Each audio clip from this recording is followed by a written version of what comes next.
I met this girl, and then we get it on, and have a good time, and then we started, having sex and everything, and while like having sex in a doggy position, I thought that, hey, maybe I should try anal. Maybe she might like it.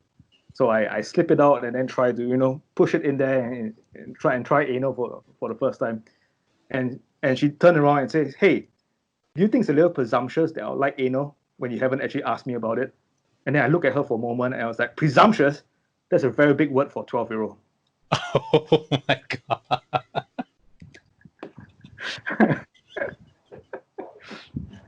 Okay, I did not see that one coming. I did not see that one coming. Welcome, ladies and gentlemen, to a new episode of The Listening Room. Today we have back our returning guest, Rindo, from Living It Up in Singapore podcast. And yeah, I'm Josiah, we have Sean, and we have Deben, and today we're going to talk on a variety of interesting topics. Hi, everyone. Yeah, thanks for having me again. Great to hear some terrible jokes. I love how Sean and I just like once Josiah said our names, we just like raised our hands like as if ingrained. Like a 12-year-old in school. Yes, teacher, I'm here. Present. Forgive the yawn at the beginning. I woke up not long ago, so as per normal. No, you heard the joke and you're like. And immediately it shorted out my brain. Older than 8, it doesn't work for me. Yeah.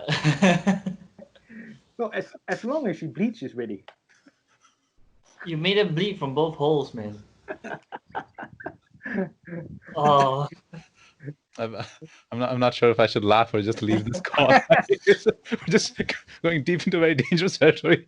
Yeah, actually, that would have been good. If we have pre-planned this, right? All three of us should just exit the call. Just black out. Yeah, exit the call right then, and leave him there. It's like, well, okay, I've always wanted to do this, but a solo podcast by me. It's too controversial. No, but these are just jokes that Josiah does whenever he wants to visit a childcare center, but. Or when I'm at the playground, when I want to. When you're at the playground. And he doesn't feel like talking to the parents around him. He tells them that joke. Get it wrong, because kids. He loves kids. He loves. Yeah, he loves kids. In a good way. Yeah. But in the only way possible. Exactly. Yeah, it had to be that way. I don't know how to carry this on. It's like that was a derailment I did not see coming. Yeah. I don't know what I was expecting. And that's why we should have tracking devices so that the government can track pedophiles in this country to keep our kids safe. Oh shit! I was gonna take a stance that I'd be against it, but after like what you guys are talking about, that's why we should roll out the I changed my mind. They should have opened that in Parliament. They should have opened with that in Parliament. Okay, you just go straight face, tell the person, everyone will be shocked and say, and that's why we need tracing apps. Yeah. No, but that goes against the whole idea that majority of Singaporeans are not not pedophiles, right?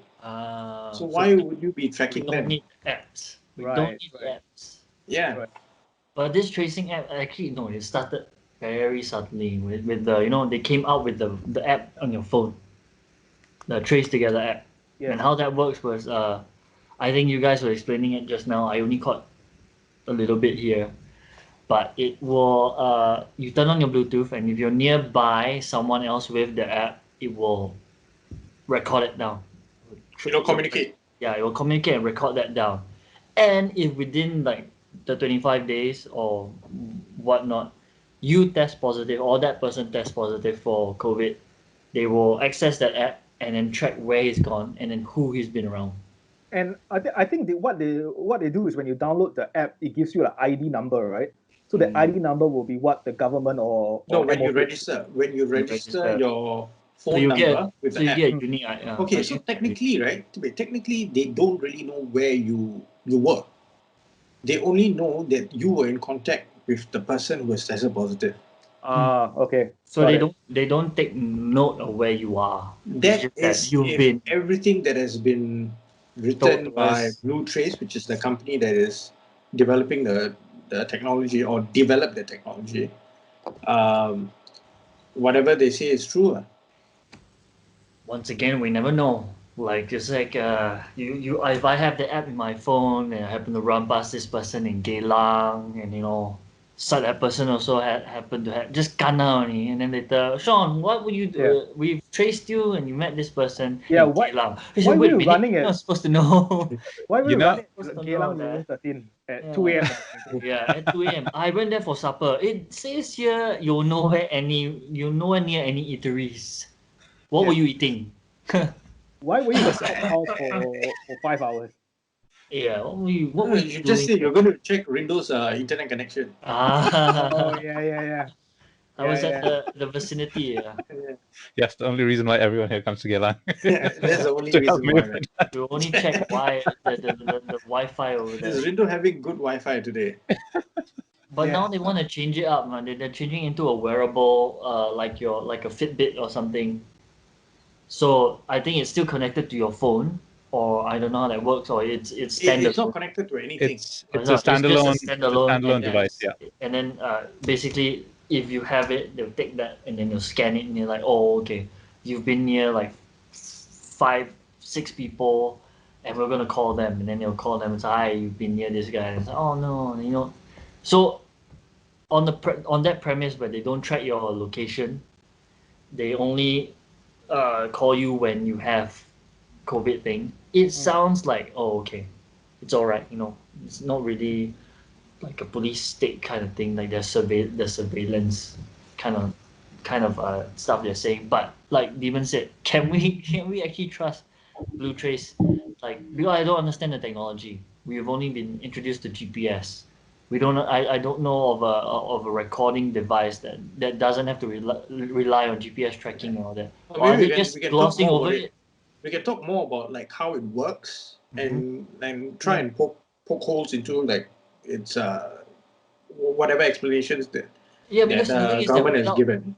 Without location tracking, I mean without GPS, then all it's saying that it does is just it's basically like the wireless earbuds. How they detect those kind of things. I'm guessing it's like that. So the wireless earbud is like a receiver or a transmitter. So the things are transmitter and receiver on your wrist. So when you're nearby another thing, it'll be like when you're on your phone and you want to connect to your wireless, your name, the name of the wireless device will appear, right? Yeah. So I think that appears on your ID will suddenly appear on this tracker, and they'll record that. Yeah. So I guess that's what they'll record that ID and then they'll store it there, and they'll record this ID and they'll store it there, and then it's mutual. It will record yours, you will record his or hers, and then it will keep that for according to them 25 days. The white paper said 21, but okay, whether it's 21 or 25, let's assume 25. 25. Yeah. And I mean, once you register, so like if you're saying that they'll give you a unique ID, this will be like your second IC. Like you have all your details, but in that no. It's not. It's not an ID, but like as Deepan was saying, it's not. You shouldn't consider that as an ID. You should look at it as a token. It's like a unique token that is generated, based on based on when you register, right? So it can be an anonymized ID, which means that there is an ID associated with it, and on some level they can trace exactly which devices your ID is connected with, but there isn't a direct way to match that anonymized ID with your personal details. So your NRIC data and all that personal information, that's like one siloed data. And then there are some associations that eventually end up becoming part of this anonymized ID, but there is no direct way to reference. So they won't get my personal details. They just get whatever I registered the token under. Basically, probably my phone. There'll be only a phone number, but probably my phone number. But then your phone number will lead to like Singtel has all my details on the phone. So, I mean, again, it's probably the things that they're telling us is you can already tell they're trying to alleviate our questions because they probably know that we don't want to be surveilled that way. We still want our private. I mean, they introduced the personal protection, data protection thingy. They already don't want us to share our IC. Yeah. Yeah, with the check-in check-out thing already, I've already realized I have to key in my IC, yeah, my full IC, not just my name, my my IC and my phone number. Like, okay, So I don't know. I mean, during this kind of time, I can already tell that it's not very important. Like immediately, I myself, because when you introduced it, it's like okay, I just had to go along with it. I didn't question it that much. Honestly, every day when I go to work, I have to check in, check out. When I leave for lunch, I have to check out. And I mean, I didn't question it. Yeah. But they are probably doing this and expecting us to go through with it. I mean, if they implement it lah, to do the same thing, just wear it and not really question it. But I think that's why that's why like 21,000 people, 25,000, how many people? 32,000, the last I saw. You can already see we're already worried. Because even though they say all these things, right, it sounds... Petition, right? Yeah. What? 32,000 people who signed the petition saying that they want the device. Yep. And honestly, if you made it massive, like ask everyone to really vote on it, and you just told them what I told you guys, I think probably more than half would be like indifferent, because I haven't said the key things that will like you will know where I am and all this kind of thing. That's what most people are afraid of, you knowing where I am, you knowing all my details, where I'm about. Because I know it's a pandemic, but you still want to have some form of rights. Like our rights need to be intact. It's an absolutely valid concern, Sean, and we've seen the implications of it in South Korea just during this pandemic phase itself. So as it turns out, a number of marriages broke down because because a lot of people went over to another place to check the Wi-Fi. A lot of people found out, who the mistresses were and all that stuff. It just became a huge issue. And I think in South Korea, it was actually pretty bad because they have a very poor implementation of any sort of privacy controls, to the point where anytime there was, someone who tested positive, for example, they would publish the personal details of this person. Wow. Where he is, where he went, and like, it is of course in the name of the greater good, but then the social consequences. Yeah. were 5 pretty o'clock. rough. 5 o'clock he was at 5 o'clock he was at office. 5:20 he was at Then he's like, huh? I thought you said you were working overtime.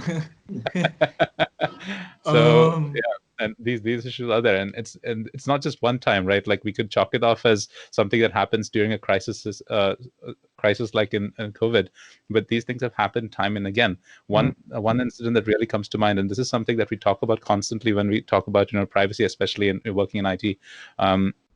Sometime in the early 2010s or late 2000s, there was a Google engineer who worked on the Google the Gmail tech side of things, and he started stalking someone, and he had an unhealthy stalking relationship with this person, and this guy had very privileged access to the point where he could get into her inbox, read her emails, change her emails on that level.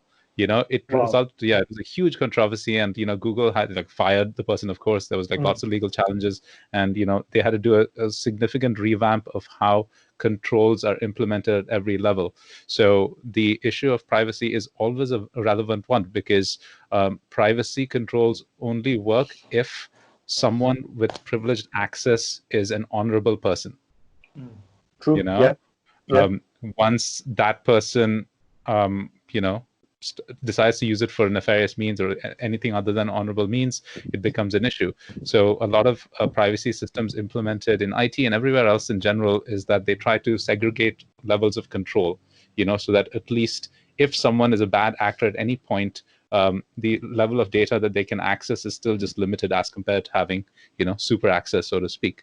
So in this particular situation, Trace Together is especially problematic because there is the assumption that the Singapore government has super access, seeing how they essentially are the arbiters of all our data. And, sometimes promises that they will not, abuse it may not be enough. And I think it's a very valid concern. Yeah, because I think in recent times it happened, right? Like Ministry of Health, Sing Health had their servers hacked. Yeah. And they were saying that vital information, like maybe even like health records of the ministers or something like that was hacked. So like we are not sure how secure it's going to be. But I've found it one very interesting thing about this the token, right? Is that it has to work together with the phones, with the phone app. Because I don't think that token itself will be able to store anything. By the token, do you mean the wrist tracker? From the Straits Times, what do you call that, infographic I saw, it looked like it's like a coin, the token. Okay. Oh, it's something you put in your bag, right? Yeah, something you put in your bag, in your pocket. Like, it's very small. And it's battery operated. It's just a Bluetooth. It just emits the signal. I mean, I'm going to say it now, but if they implement it right, I've already had the perfect prank. Okay. If they implement, I've got a perfect prank. Everyone just take your tokens and put it at one place. All right. And see how fast the police come. It's like, you say didn't track. You mofo. It's like we're gathering of 5. We put 250 tokens on there. They all come to do. Only got one guy. Then you take out the whole bag. Crap, caught you. Okay, so for the token to work, right?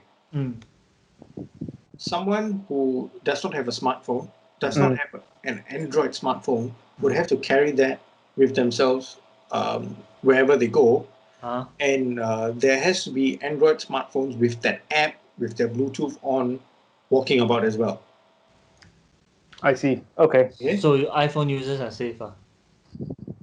It does not work. It does not work well with the iPhone. That's why they are coming out with this token. Because two tracking devices they conflict. But then isn't Apple famous for having very strong privacy controls? That's what they say. You take one more token, you put on it.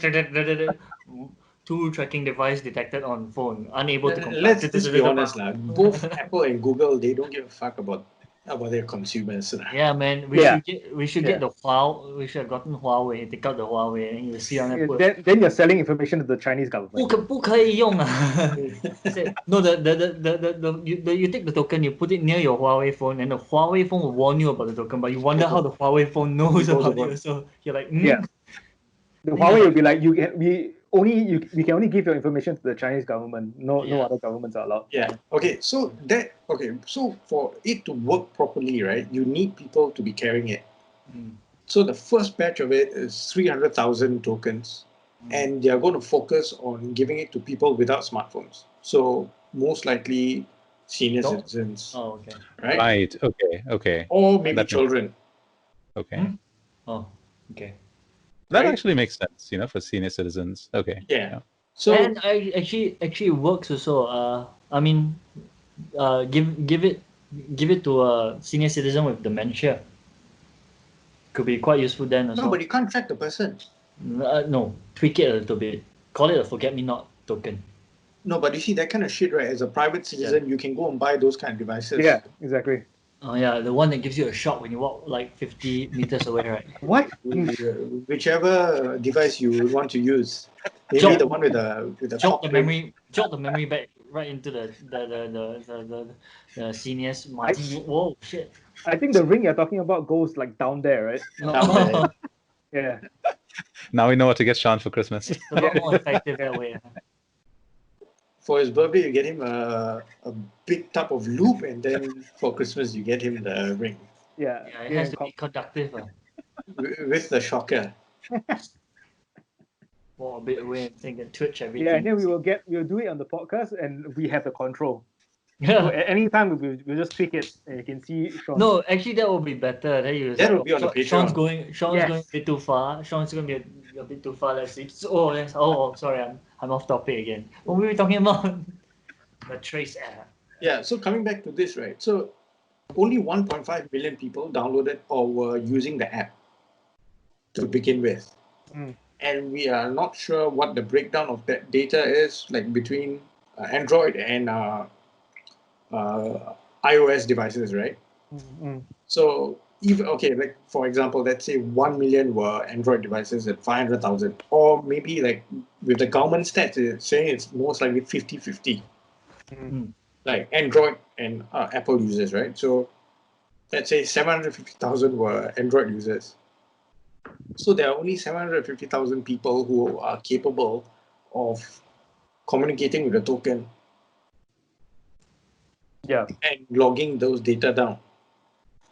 And I think most of the articles that I've read, or even the statements that they've released, they said that they need, like, I think above 60% or 70% usage for this to be a success. Right. Okay. Right. So if people are not going to use it, and it's just a waste of money. But they already it's going to be a waste of money. One device would cost $20. Wow. But you already said they got the what did they already bought the contract, right? They sold the contract. They gave the tender to PCI. Yeah. Which is just hopefully they can Jurong, hopefully they can reuse it. 300,000. They are going to crank out 300,000. But if they are going to make like 5.7 million of the devices, right, it will be about 110 million. Wow. So here's the question, right? So I was just trying to look into this. Is this mandated? Is this, are we supposed to wear this at all times, or is it something like, for those who don't have devices, wear it? If you have Trace together, that would be awesome. Is there a rule? No rule. So it's voluntary. Yeah. Okay. Yeah. So it's basically like the phone, but they give you a token to try and encourage you to do it. Yes. Right. Okay. They could have made it. They could have combined the uses. Since it's a token, use it as can use it as an easy link, and more people will be inclined to use it. Yeah, but then you're going to make the device much more sophisticated, and it's not going to be more expensive. Maybe. Yeah. Maybe. Yeah. Maybe. So, but you see, that's the thing. So if it's going to help the tracking situation, right? Then why is it not mandatory? I think the privacy part. I think even as much as they want to gloss over it, some part of it is they still can kind of place you in the vicinity of this other person. Or I guess there might be some sensitive area there that they have to make it voluntary.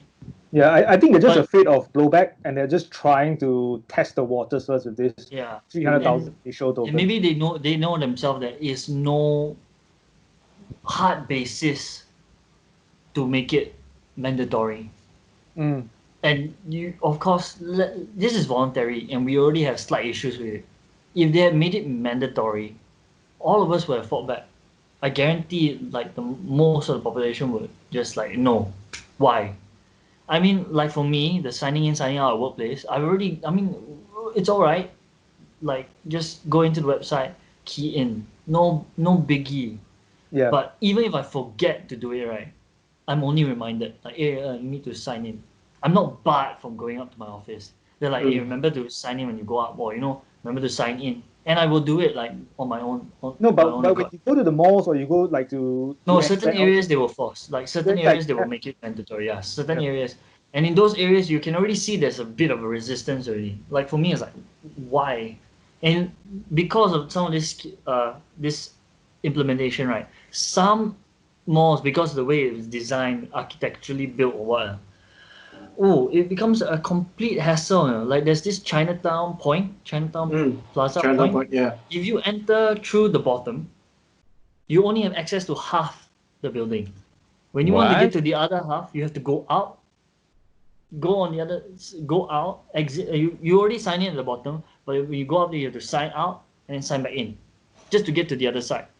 Right. Because the way is this. Okay, are you talking about the side with the McDonald's? No, KFC.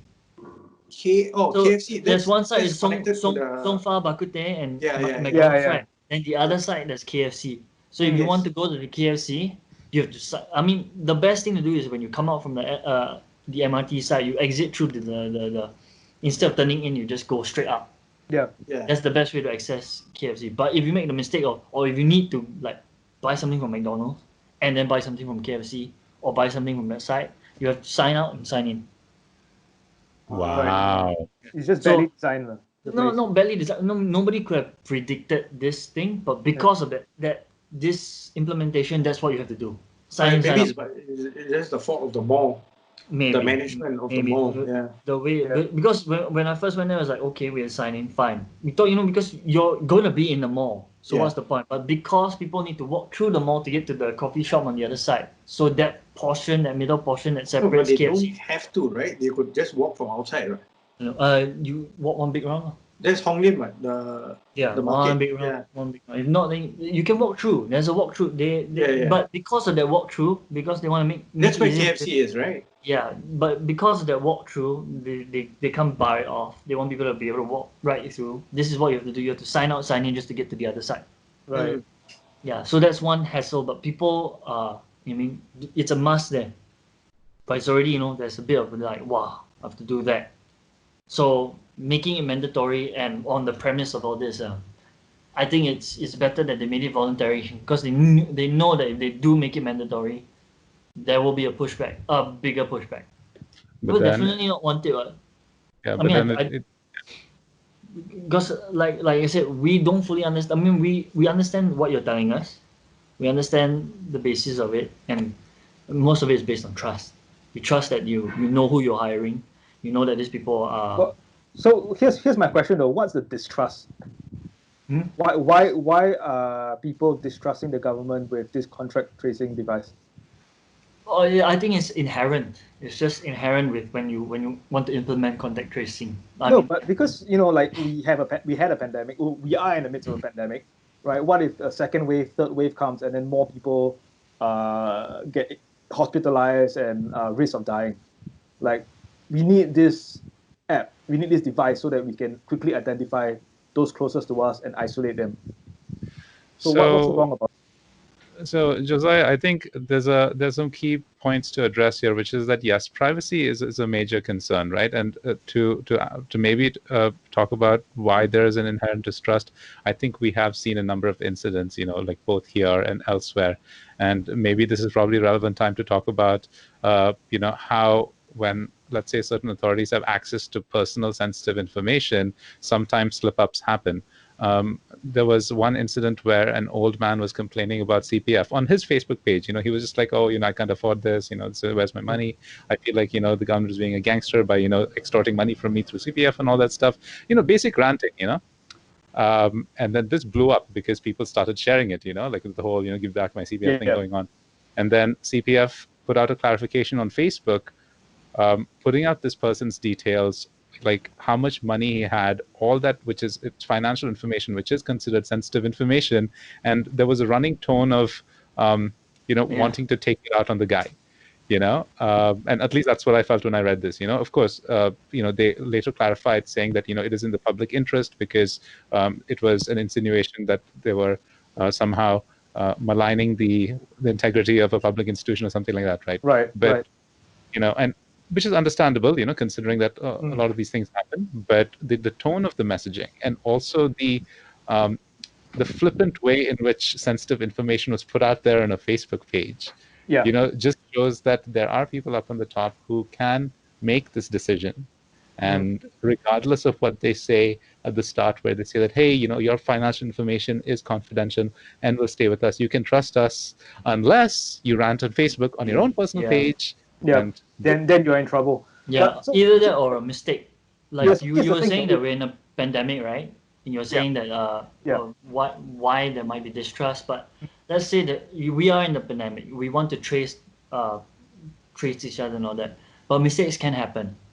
Yeah. And if we don't ask the questions, what if they mistakenly identify you as someone who has COVID or someone else?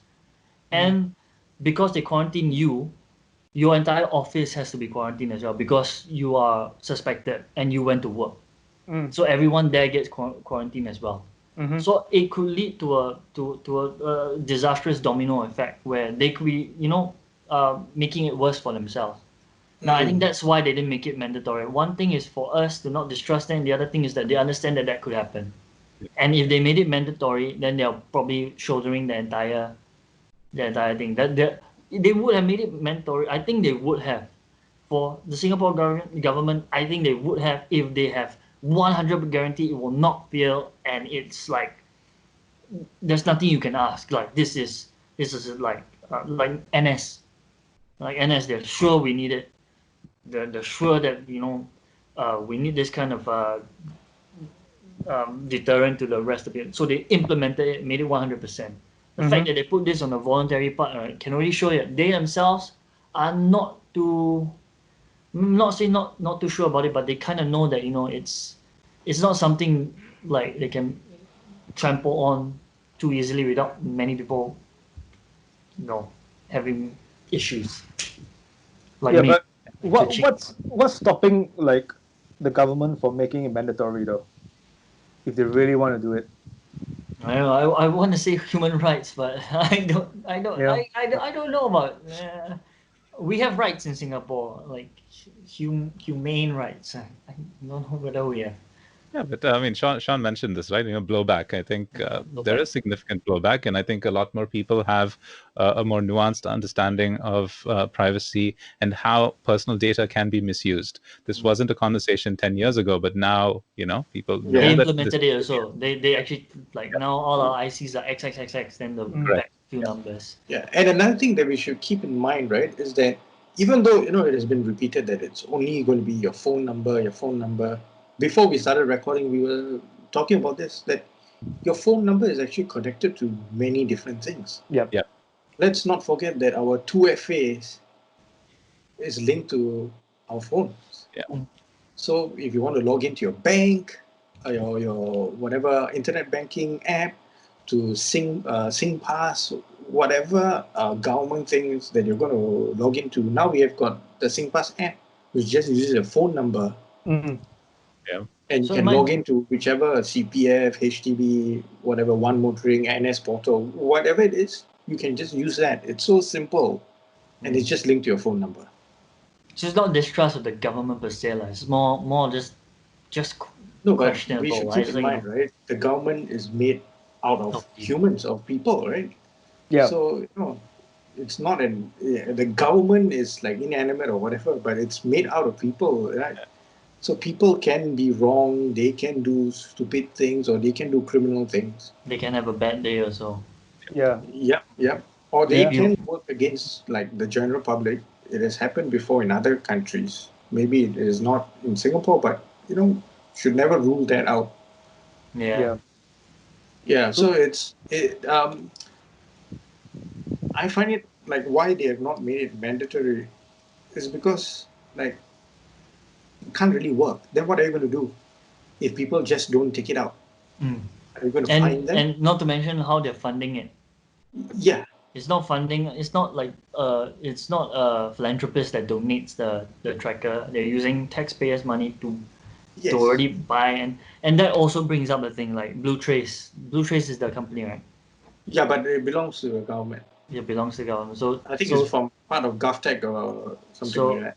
Yeah, like they made it mandatory. Not if they made it if they push it forward with this, we also might question why. Like who, when you go there and you ask and you find out, you don't want to find out things like that. You find out that this person knows that person, this one, all those little greed-filled backstory. But it's not happening. I'm just saying it could happen. You never know. Once again, lots of questions. And because it's too sensitive, so maybe I think they did a smart thing by not making it mandatory. And also like elections are coming up, so I don't really want to stir the crowd too much. The election is coming out. You also want to question and say shit. Suddenly your phone will ring. General elections up. Please go vote. Then you ask your friend, "Hey, people send you a SMS?" No. Say, how did you know I never go down? Is there still talk of an election happening this year? Yeah. Oh, yeah. Okay. They have to April 2021, if I'm not wrong, right? 21, yeah. Grand Prix though. Yes. That's gonna cost the race a lot of money. No, it's just not happening at all. So they won't earn money. They won't earn. It cost them. But loss in. They are not going to do anything. They have not. Yeah, I've not done all the anything. Yeah, so it's okay. Another reason why I asked, like, if it should be mandatory, like, if it's not, and let's assume that 60% of people who take the tokens or 60% of people download the app, right? Is it still going to work? Yeah. Right? So if it's not going to work, if it's not like a 70%, or if it's way lesser, then why spend the money? Yeah. Right? So that is what quite a number of people have been like bringing up. They have been like, you're spending this money, but it's not going to be compulsory to bring the device or download the app. It's all what was the whole purpose? So what was the whole purpose? So to test, I think to test and see how recipient. That's what the Minister Vivian Balakrishnan said. We are trusting you, or we are hoping for the goodwill of people to download it. Yeah. Is there a possibility that the number of device wearers and the number of app users would come up to, let's say, more than 60% so that it can be effective? Yeah. Because 300,000 doesn't sound like much, at least in this phase. Yes. So there's a lot of ways you can miss. And it also depends on who are the 300,000 people who are going to be collecting. Who are they going to be? It's not going to be like tech-savvy people or people who can remember to bring the device with them. Yeah. Because I was going to ask that, right? So let's say if I have a device and if I don't wear it, if I just decide not to, or if I forget to consistently, that makes it ineffective. Yeah. And so if I just leave it at home the whole time, I think people the people tracking me would be like, oh, this guy's at home the whole time. Yeah. So it just means that your token ID will not show up anywhere. Correct. Right. So technically they won't know. Yeah, they won't know. Or what if you get yours mixed up? What if you sign up for it, you take out your art, you just put on the table and you grab your friend's one?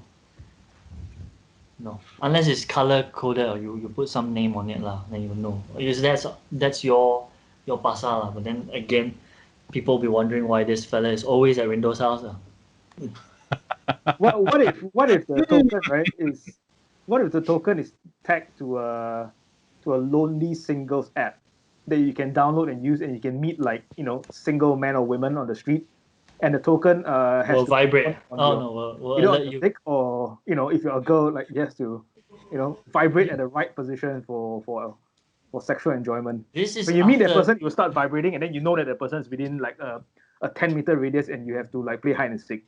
This is for you after the outbreak is over. Then you go and you sell them this idea. Josie, talking about all these kind of ideas, right, that we can monetize. Do not talk about this on the podcast. No, this we just collect all the tokens. We collect all the tokens, got the unique idea. Then we give it. It's like we can recycle. We can recycle the tokens after the. Hey, give us the token. Pandemic. We got thing. everything we need. This is our listeners, so that when we start our Patreon account, they will start supporting us, and then we'll make these ideas into a reality. Yeah. Then we'll stop being a podcast. We'll just be like fucking a cauldron of ideas, just like pumping new devices out and we're a bottomless pit of ideas. The bottomless pit of ideas. Lots of lobangs, bro. Yeah, that's true. Lots of lobangs. We're the deepest lobang there is. Ideas just flow in and then go into the nothingness. Do you think that one day when we become successful and 100,000, we should have our statues erected somewhere in Singapore? I don't want it to be brought down. No, in our own studios, In our own studios, right? Yeah, small ones, but you can see when we open the doors, you see 3 of our statues. Yeah. In our fantastic poses also. And whenever guests get invited, they have to pay respects to the statues first. But I think we should all have our pants down to our ankles, and we should be showing our lobangs to the entrance of our doors. You mean like the statue of David like that? No, lobang. He wants a lobang. So lobang. So with our butt facing the Yeah. So anyone who enters will know that this is the Lords of Lobang. The Lords of Lobang, the Trinity, the Holy Trinity, the actual Holy Trinity. Idea. But you see what happens to statues of great men now, or when there's an injustice outside, statues are getting disrespected. I don't want that to happen to my lobang. Yeah, but we better make sure we better make sure we shave our lobangs first, before we erect the statue. Or the statue doesn't have. It has to be as authentic as possible. So if it's hairy, it's just the artist's problem. He has to chisel the shit out of that. Yeah, my face might not be hairy, but it's all the hair goes down, below the belt. below the belt. It's not growing on my face. It just grows there. You're a sculptor's nightmare. So I can't carve out all the curls. Yeah. Hey, Rindo, you seem like a hairy dude. Like, do you like take care of it down there, or you just hairy all over. Yeah, you have to. Yeah. Although the last couple of months I've kind of let go. So it's like dreadlocks down there now. Yeah, it's like endangered wildlife is like running around. You might start a bushfire, right? Nah, it's also very swampy. So do you use like a shaver or like scissors? Shaver, yeah. Shaver is so much more easier. This is almost like a setup for like a Manscaped .com like advert, but trying to get where Josiah is going with the one. Very, very clever. Well, yeah, you guys should reach out to them. I'm pretty sure they're happy to do it. $1 shave club. Yeah, $1 shave club. $1 because I use like trimmers, scissors, like small scissors, but I've used like scares recently. Dude, that's so risky, man. Like it's like one slight nick down there, and then you see like the amount of blood that comes out, and like, oh fuck, no way. Oh yeah, it's just scary as shit. Yeah, the best is to use like the trimmer. Yeah, it's easier. Yeah. And you don't want to be caught that way. It's like someone comes in and think, why are you screaming? And look down and see a pool of blood. You with the scissors and your. I'm trying to change my sex. Ron, wasn't that you like a couple of weeks ago? A lot. Yes. There was there was one time like I would recommend going for strip waxing. I think that was amazing. So one time I did this maybe some 5 years ago, I think, and it was fucking amazing because it's like I didn't have to worry about what was down there for the longest fucking time. Like they just like ripped the hair out. Yeah, it's painful as fuck, but oh man, it was beautiful to look at. Like I started spending like 10 more minutes in front of the mirror, just like, that's my whole. Can you share pics? Just DM us a dick pic. I'll slide into DMs. Wait. He was not talking about his dick, no matter what. What is going on, man? Wait, hang on. But if you go for waxing, is it a guy or a girl who's going to wax you? Depends. The one that I went to was a lady, but super professional. She I think she asked, are you comfortable with me doing this? And I was like, yeah, no worries. What kind of question is that? Would I be more comfortable with a girl or a guy touching my dick? Well, it's because it's not. You have to understand, man. Like when you feel that kind of pain, right. There's no room for thinking about anything other than that. It's like you just like shrivel. It's right.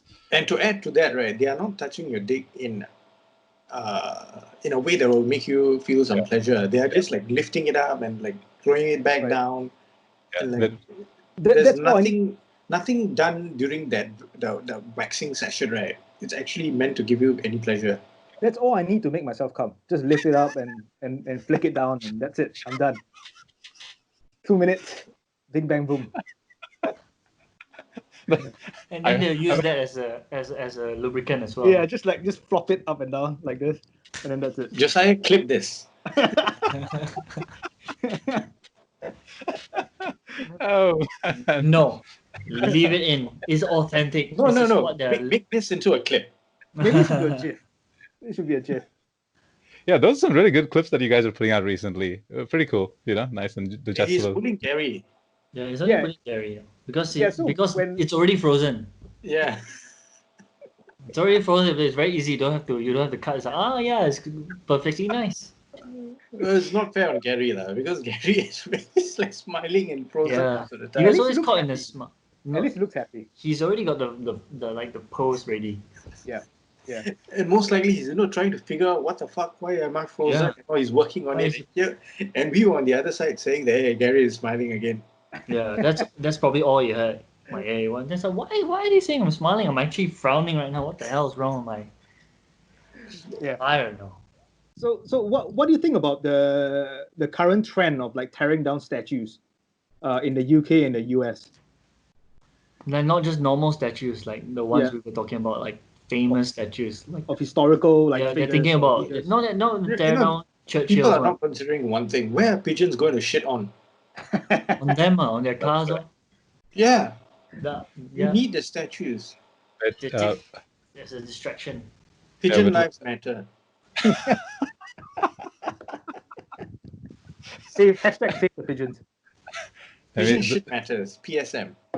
You can't put PLM also. PSM. PSM. Pigeon shit matters. Pigeon shit matters. Yeah, you need to put that one there. You're gonna get a lot of hate for that one. So, hey, you're making fun of our hashtags. No, most of our listeners are either from Bangladesh or Vietnam or Myanmar, and they can't speak English. Ooh, Vietnam. But pigeon discriminate, so they only shit on racist statues. Yeah. But part of the larger point, right? Like these statues essentially are like Confederate leaders, and who have openly espoused, ideals that were essentially oppressing Black people. And within the context of the BLM movements, that's why there's all this talk about tearing down statues, right? Yep. Yeah. I think it started in the States. It was it turned quite violent, like in Charlottesville, and I don't know where. Like I think many other places they were like, oh, take that statue down. This guy owned slaves. This guy was racist. This guy was that. This guy was this. And now it's like part of the BLM, the protest, the justice for George Floyd. But justice is now taking so many other forms. Yeah. So now there are calls to take down Gandhi's statue in the UK as well, right? In Africa also. Yeah, in Africa. Yes. So as it turns out, and this is something that I just found out very recently. So I thought this was okay. So for context, so there was an article that was shared on a Facebook group where folks from Ghana in Africa were taking down statues of Gandhi, and I assumed it was with reference to something about Black Lives Matter. But as it turns out, this was something that was happening for a long time, and that incident in particular was in 2018, so well before any of these incidents. So the essence was that this kind of became part of was being talked about a lot more because the idea and the feeling among a lot of African people, especially in South Africa, was that Gandhi, for all his persona of being like a figure of peace and whatever it is, he was anti-Black. And there is some credence to it because so Gandhi, for context, Gandhi started activism actually in South Africa. So he didn't start in India first. He was working as a barrister, a lawyer in South Africa. He stood up for racial equality, so to speak. He wanted to make sure that Indian people living there, had rights that were right up there, and he didn't want like white people to, stomp on their rights and stuff like that. Ironically, he was quite dismissive of the Black people's experiences in Africa. So even while Black people were kind of supporting him because he was like this, tiny Indian man who was, sticking it up to the white guys, the feeling was not mutual. And so Gandhi has even alluded to something in his memoirs where he talks about how, as an Indian person, he is genetically superior. And he kind of alludes to that kind of dialogue that Black people somehow are not genetically predisposed to lead and shit like that. Now, of course, this is probably he being a product of his time, and that is probably like the dominant thought around intelligence having a genetic component. But this is regularly put up in conversations around Black activism in Africa. So in all of this, Gandhi is constantly highlighted as, this symbol of peace, and, he's quoted, he's like celebrated, venerated across the world. Not so much in South Africa. And a lot of Black people in other African countries also feel the same. So this tearing down statues of Gandhi specifically has been going on a little earlier than 2020, which is quite interesting because, Right. Was it in Ghana? This particular instance that I'm talking about, was in Ghana. Yeah. And it was at a university, right? I need to go back to that article. Really, I think it was at a university. They were like, "No, we don't want this statue in our school." Yeah, so they actually took it down, if I'm not wrong. I think maybe now's the time to put all statues in the museum. I think that's one argument that has been made, right? Like statues are meant to be in a museum for people to talk about. And the other thing is the heroes of the past are. They did great things, but that's not to say they didn't do bad things as well, or didn't say bad things as well. I think there's one adage that says you don't want to meet your heroes. Oh yeah. You don't want to meet your heroes. Don't meet, disappointed, right? Yeah, don't meet your idols. Don't meet, because these people, you are the one that put them up on the pedestal, and then sometimes you give them hero-like status, and you imagine things that are way beyond. Like, let's say, I want to meet Emma Watson, but the problem is that she doesn't want to meet me. Dude, that's a big flaw. And it's like, but there's a big, like I said, there's a big downside to that she doesn't want to meet me. So, Sean, here's the thing. If you have a tracking device and Emma Watson has it, and you can track her every movement, will you say yes? No. So you can know her whereabouts. Because she'll know where I am as well. No, Sean. There's no longer element of surprise. The element of surprise. So Sean wants the element of surprise. Huh? Sean, so you want the element of surprise. You want to I want the element of, hey, it's like nice seeing you here. You know, it's like, what a coincidence. This is serendipitous. You know, it's like it's a coincidence. If I have the tracking device, like, oh shit, you know where I was. That's why you were here. You know, all of it's like lost. The romance is lost. Right. If I ever bump into Emma Watson, I need to be not totally drunk, but drunk enough not to be like self-conscious. And you know, no, you need to have a couple of drinks in you, but not too much. Not too much. And then she probably has to just be I don't know. No drinks. Sober as hell, so I don't get accused of stalking and all that. And have a pleasant night. That's all I'm saying. Now, before I get a restraining order that I don't even deserve. So it's not stalking if she doesn't find out, lah. No comment. if you're good enough, then you wouldn't be stalking, because she wouldn't even know that you're there. A great stalker is never found. You know. It's something. If Sean was able to do all of that, right, he'll be working for intelligence right now. You know. Yeah. And who's to say I'm not? For NSA. Who's to say I'm not? I have a very, no one would suspect this face knows anything. So, I won't be tortured. I won't be captured, because they just walk right past me in the crowd. Like, what? But I'm the one committing all the little, you know. The puppeteer pulling all the strings. Yeah, I'm like Kaiser Soze.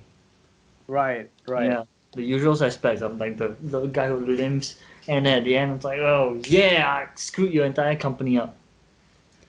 At least I took a dark turn into Emma Watson being, hey, I don't want to do anything. So being stopped. But if someone Googles her name and then this comes up, please, I mean no harm.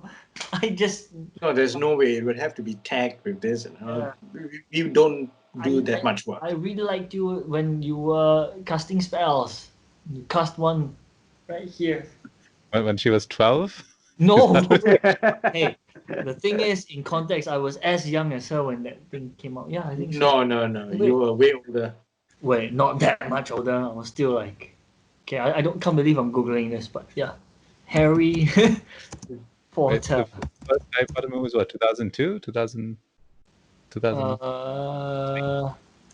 When I was like 12, I think, or 11. Yeah, that was when But she was way younger. No, she was not. I don't. 89. She's born. She's 89. She's 89. It's perfectly fine. Josiah's age. Yeah. She's Josiah's age, you see? And it's perfectly fine. Technically, it's legal if I'm 12. And she's 12 as well. I'm not taking his stance on that. I'm just saying it's perfectly fine at that point of time to, carry it all the way until now. Okay, fine. Off from Emma Watson. Back to Churchill. Back to Churchill. But coming back to what Sean was saying, right? Like, you don't want to meet your idols or your heroes. But another thing is that, people will justify the actions of their heroes if they see fit. If they really want to justify it, they will do it. Right? Like for Churchill. I mean, it can be the same thing if you ask the followers of the Manson family. Are there followers of the Manson family? Is it Manson family? The Charles Manson guy? No, Charles Manson. The people in his cult. Hasn't it come out saying that he actually had them on LSD? Yeah. He was a CIA operative. Used to be, yeah. So he was using the LSD to do experiments, and then he was telling them to go out and kill people. Well, yeah. Shit. So he was like training assassins. Somewhat, yeah. And they actually did carry it out. But those people who actually follow him, like or idolize him, They also hold him in some. No, but there's a whole other level. Like what you're saying, like it leads to like the whole other thing where women actually write to convicted like serial killers or like mass murderers in jail, and they fall in love with them and all this kind of shit. Yeah, that kind of thing happens. No, but mine actually no. So that's slightly different. Mine is the one where you hear hero stories and you idolize them. When you meet them, you find out. Like Churchill, right? Like what Rindo was saying about Churchill, how Indians look at him, and versus how the rest the of the Brits world. would look at him. No, not the rest of the world. The Brits look at him because their country was almost like gone. Yeah. And then, with his leadership during the World War, they came back, and now they are still one of the global superpowers. So this is an interesting point, right? Like about statues, about hero veneration in general. I think it's important to provide context, right? So I think it's okay to admire a character for certain characteristics. So let's take the example of Churchill. Now, obviously, being an Indian from India, I may be biased against Churchill, but let's put that aside, right? So Churchill probably did something. He's supposed to be this inspiring leader. He did whatever he did in World War II and all that, and made sure that Britain didn't get bombed to the ground. And maybe there is something that we can do to admire Churchill in that respect. But the constant veneration of Churchill throughout the ages by erasing context is what becomes a problem, right? Yeah. So I don't think that someone in UK should stop worshipping Churchill if he or she does, just because he did bad things in India, right? It's important for them to know about it and then make a choice, right? So I think that the issue is that a lot of these stories of the problems or that these heroes have caused just do not show up in public discourse. Just to keep them as heroes, just to keep them stainless. Yeah, so, no, I agree with that. I mean, we've heard so much. If you can justify the reason for the statue, like even though this person has done X amounts of like bad things, but he did do this, and that is why we are still a country. I think he deserves a statue. If you try and justify it that way, and if you have consensus on your side, then okay. But I'm pretty sure if someone says that, if Britain says that, India should have a statue of Churchill, that would not make sense. Absolutely. Yeah. So yes, I find something like which is similar as Mother Teresa. Right? Okay. So, like the Indian government, the Catholic Church has tried their level best to champion Mother Teresa as like a saint, someone who tried to help humanity, who was helping humanity till her last breath. Right? And then you get a totally different side of her brought out by people who actually went to her her homes.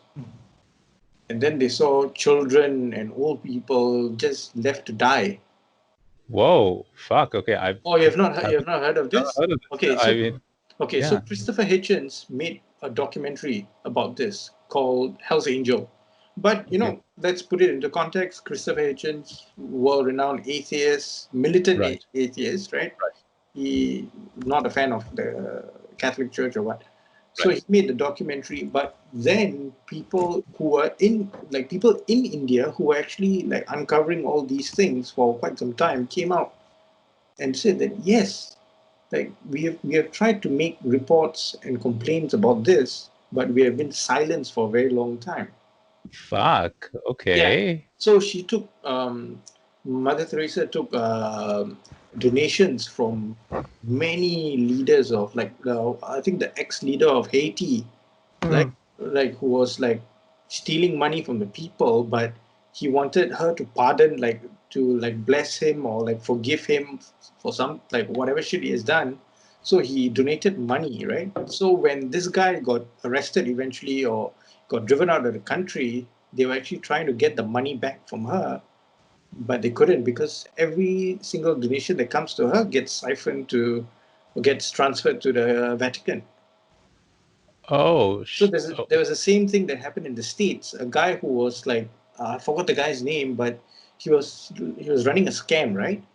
So eventually when he got caught, the FBI seized all his assets, and then they found out that he was donating quite a bit of money to Mother Teresa and the Vatican, and they tried to get back the money, and they did not give back the money. Yeah, the Vatican will never give money back. The Vatican will never give, and when they approached Mother Teresa, she said that I can't do anything. Yeah, and they uncovered the orphanages, which is under Mother Teresa's care, that they have no modern equipment at all.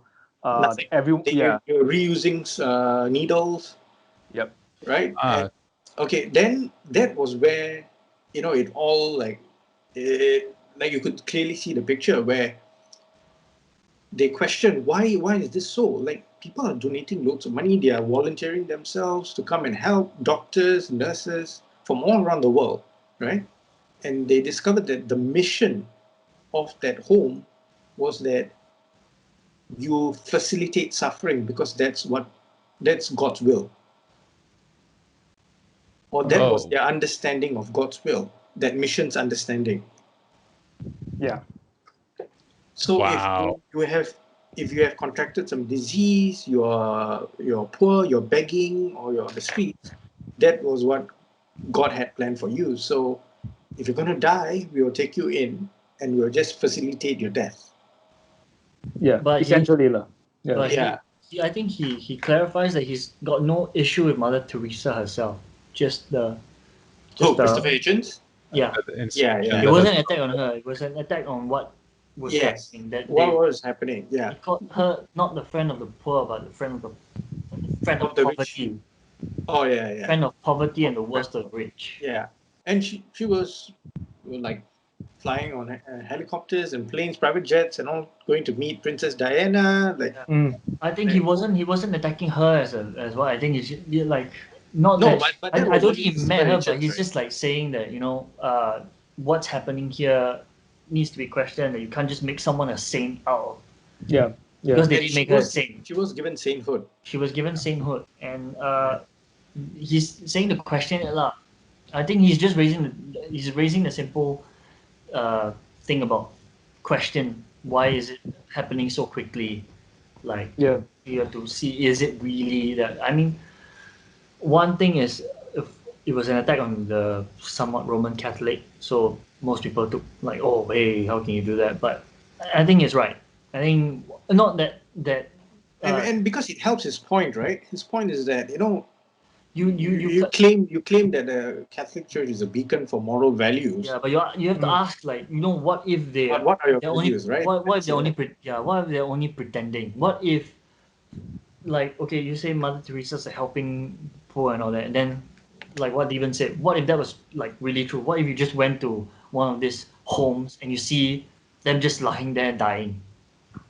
Is that really helping? It's not. But then you see the detrimental facade. The perception is that they are helping by giving them a place to die. No. Like, people who have not been to the homes, they think the perception is that, if they were to be admitted into the home, they will be getting help. I think he's questioning the fact that they didn't try to go find out. They're just like, No. He would. Christopher Hitchens, his documentary was exposing what was going on. He exposed. Those things were exposed. Those things were exposed. So they had volunteers from like Britain who went there. A doctor went there, and she found that one boy who was in the home could actually like get a simple treatment and he would survive. Like, he would get rid of disease, but they said that we can't do it. We can't afford to do it. Yeah, and I think they have a disdain for Western medicine as well, right? And modern medicine. That I'm not too sure. Yeah, where it becomes like, if you have faith, God will heal you. Kind of. Okay. Yeah. No, maybe. But maybe I can. And apparently, I was reading somewhere, I'm not sure about it, but in order to enter the orphanage, you have to convert to Catholicism, and if you don't, you'll be kicked out of the orphanage. Okay. You'll be set on fire. To quickly add on to what Josiah was saying, yes, and I mean, I'm not sure what the case is right now, but at least until the 2000s, and like when I was growing up in India, there is a prevalent belief that Western medicine is bad, and it's not necessarily because of a distrust of medicine. It's just that why do we have to trust something from the outside when we have our own grand traditions of, Indian Ayurveda and all that medicine and stuff? So there is probably some credence to what Josiah was talking about, which has been working for thousands of years. Yes, but I've generally had issues with this, and I understand that there is value in those traditional medicine systems, but those systems sometimes don't scale. So, of course, like Indian traditional medicine can help with the common cold, but it can't necessarily cure cancer.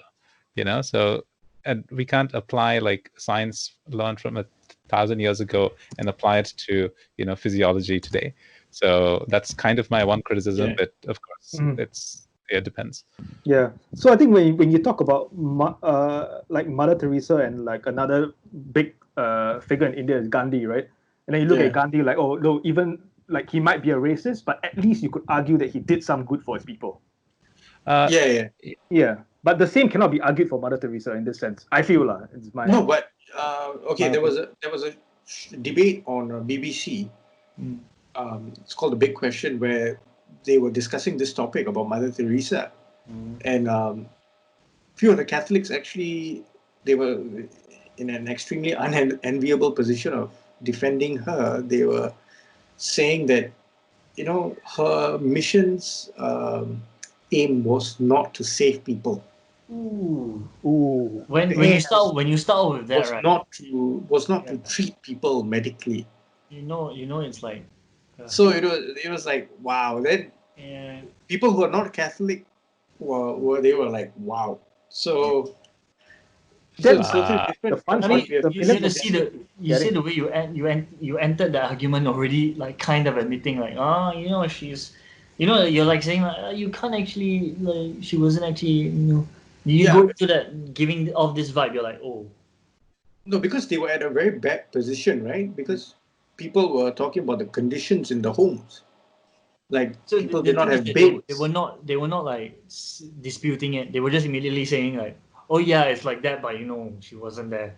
The whole thing's lost already. You just lost the. No, of course loads of different excuses were used, right? Red tape, the Indian government, that this.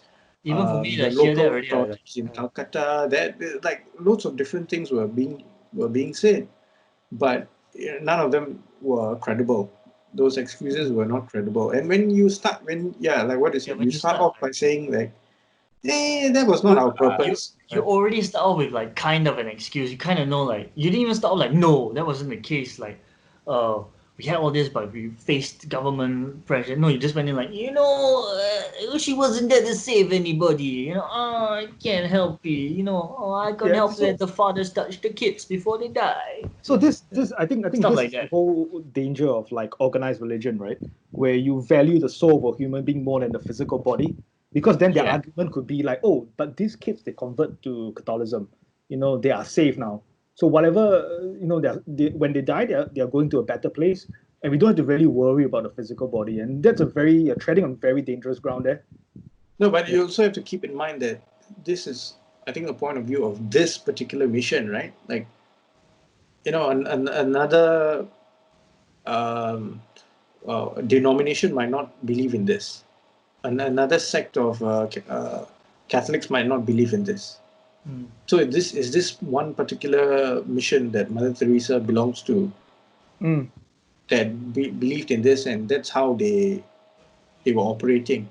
Yeah, but she's exploiting like a lot of people. Like she's I think she's one of the biggest. She has the most number of orphanages in India, and she's getting like millions of dollars every year. And where's the money going to?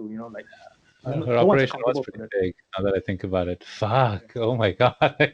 Yeah, everything comes crashing down. Like, because I think can you imagine that's their motto, that you'll be in a better place. Like that's the motto. Come here. It's not that good, but you'll be in a better place soon. Dude, sadly, that was the motto. That was the motto. Come here. Don't worry, it's shit, but you'll be in a better place soon. The soon part was bold. Yeah. Like what better place. Like what Eddie Bravo says, look into it. The more you look into things, you find that there are too many. That's the exact it's thing. Not black and white. There are so many like gray areas. Can you imagine that? That's the thing. I think it just brings back the thing that you don't want to meet her. Like if you meet her, how would you feel? Like even for me, even after you say all this, right, I still think that when you meet Mother Teresa, it'll be like she's a kindly old lady. He's like soft-spoken, and then not knowing anything, just like people whispering, like, hey, you need to say you're doing this so I can take money and give it to the church. Or you like think that she's a witch. Yeah, no, that's the thing. Then you meet her, and the first thing you hear is, welcome, my honey. Woohoo! And but she's dead now. She takes off the, I mean, I don't know where you meet her, like, in Limbo. Right? She takes off the bloody thing, and it's like, oh, and you find out more that she led a very, very hard life. Oh, the irony is that when she fell ill, she got treatment, or she had multiple treatments from the best hospitals. Best care, yeah, because God willed it. Yep. Yeah. And also she actually wrote down an invoice, like, charge it to God. Like, that was his cut. No, but that's where you can justify anything, right? Yeah, like, there was a ray of light. The word of her mission, it was vital that she was healthy or survived. And if I'm going by what you said, like, basically she would have survived if she had faith in God. So her faith was not that strong that she needed Western medicine first class. So it's hypocrisy at its best. Yeah, the hypocrisy at its best. Yep, well said. Disillusion is one thing, but I guess it's not good to come from someone who's too lazy to go to church. But you know, if you probably meet a lot of people who are much more. Is that the reason why you're not going to church? I would say I'm lazy, but I never felt a connection to. I mean, I can't say. I never felt a connection to the church, to the place I was going. I always felt that I still feel that there is something out there, but we don't know what it is. How can we? We're expecting that this thing is divine, all powerful, omnipresent everywhere. But how can we even find that we understand it? Like, what gives us that kind of arrogance to think that we will understand it? Like, but select a few of us to tell. Why not just tell all of us? Why only a few? Why? I mean, then they justify it by saying it's a test of your faith. If I give it to all of you, it will not be, there will be no test. Like, it makes sense. It makes sense, but then you chose these few people.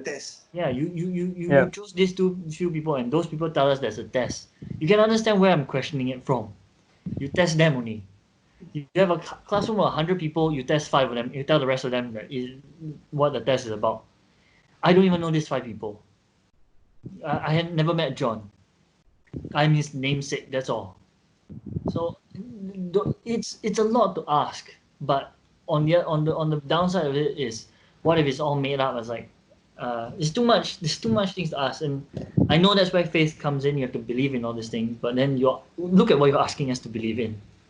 Just take a step back and look at it.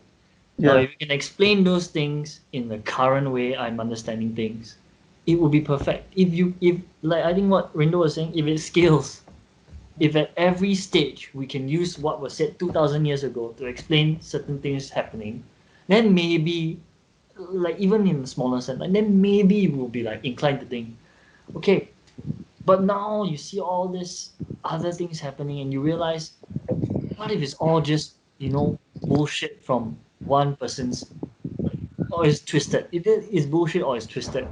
Either he was trying to talk to the people back then, but the minds were blocked, or they were really just evil fucking bastards. It's just pure imagination from excellent screenplay writers. We have excellent screenplay writers now.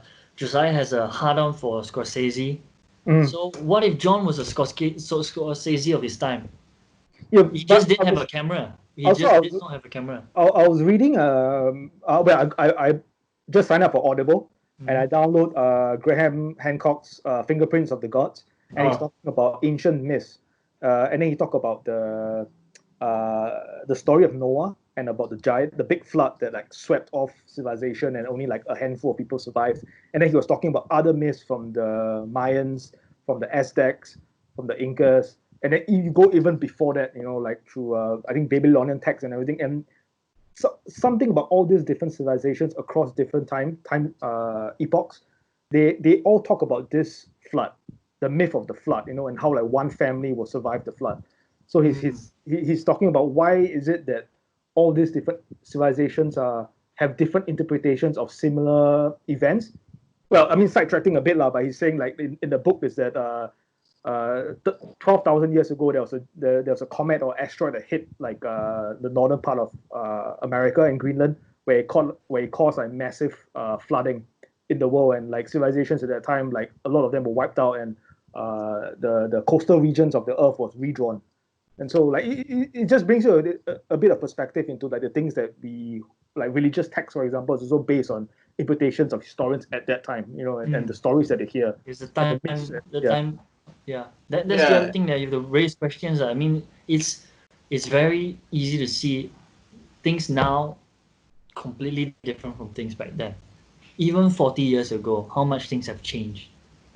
I'm like video calling with you guys now. 40 years ago, or 20, I don't know, 30 years ago, this wouldn't really be. This is crazy. I mean, I can do this with you guys on this. When last time I probably need like a giant computer and an actual camera there just to send you, and then you have to watch it the next day. Yeah. Stuff like that. 2,000 years ago. That's so long. People see things differently. Especially when you're saying that guy's book. Exactly. One comet hits one place. Around the world, people see it different. The Mayans, the Noah and everybody. And the flood. If it happens to you and in your area, it would seem like it's the biggest disaster ever. And you would think it's the whole world is going through this thing. Yeah. But the flood's only happening to you. It's the same thing like the tsunami in Phuket. It would seem like the world was ending to them, everyone there. And if you imagine if there was nobody else in the world, no media coverage, what would those people be saying? Yeah. Speaking of a tsunami, do you think I read something quite interesting, or I heard someone talk about it on an interview, saying that like they actually found like 20 to 30 new like species after the tsunami washed up from the ocean. I don't know. Yeah, they do say that actually the bottom. I mean, we still don't know how many species are there at the bottom, like near the deep end of the ocean. There's so much. Yeah, because you can't dive down that deep. So we don't even know much about. We're trying to go to space than about our oceans actually. It's quite freaky. Yeah, which is insane. There could be a gigantic monster on there we don't know. It was, right? Like this fantastic video of so it was by one of those deep drill mining companies. So they had like underwater footage, to surveil their equipment way down there, and they found this like giant 40-foot squid or something. And it was like fucking massive. Yeah, I saw that. Yeah. It's really, is it scary. A squid or a jellyfish? It's a squid, but it's kind of like floating like there, and it just looks so weird, and it was crazy, and so it kind of like probably is a throwback to all those tall tales about giant squids taking down ships, but maybe there is some truth to that. It was and that's why I stay out of the water. You don't know what's down there, man. I don't want to be the one that finds out, like in the worst way. Oh shit! Wow, I didn't know. You get eaten by a 40-foot squid. You can't even tell anybody. It's like, oh no. By the kraken. By the kraken. Coming back to the statues, right?